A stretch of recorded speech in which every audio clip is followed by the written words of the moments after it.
Prior to the Council of Nicaea, the Roman Empire was divided into two halves.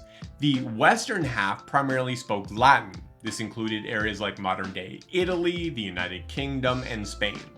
The eastern half spoke Greek, covering modern-day Greece, Turkey, and Egypt. Up until 324, the empire was ruled jointly by two emperors, Constantine in the west and Licinius in the east. But on September 18, 324, Constantine defeated Licinius and became the sole ruler of the Roman Empire, just 8 months before the Council of Nicaea. Now, this was the first ecumenical council, meaning it was meant to have input from the entire Christian world, not just one region. But that doesn't mean that the representation was balanced.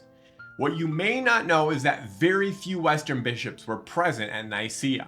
Of the 318 bishops who attended, we only know of 5 from the Western world who were there in person. If you include the Bishop of Rome, who was not present in person but who sent 2 presbyter representatives, that would bring the total Western representation to 6 areas. On the screen, you'll see a map of the Roman Empire. You'll notice Nicaea and Nicomedia located just south of the Black Sea in modern-day Turkey. Nicomedia is where Constantine was based until Constantinople became the capital in 330. As you can see, it's strategically close to Nicaea, which is part of why the council was held there. You'll also see yellow dots on the map representing the bishops who attended, spread across the Eastern Empire. But when you look to the west, you'll only see a few scattered dots, like Cordoba in Spain and Rome.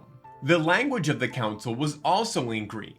Although Constantine addressed the assembly in Latin, the language of the West, it had to be translated into Greek for the bishops.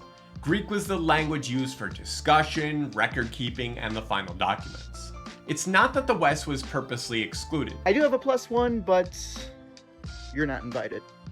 Constantine invited all bishops from across the Roman Empire, and the travel expenses were fully covered. But travel wasn't easy. You couldn't just hop on a plane, so it makes sense that the bishops who lived closer would be more likely to attend. Still, even though Western attendance was limited, the West has always recognized the decisions made at Nicaea as authoritative for the whole church. Don't stop here, finish the video on YouTube to learn even more about this topic. There's a link to it on my side, as well as to another recommended video right below it.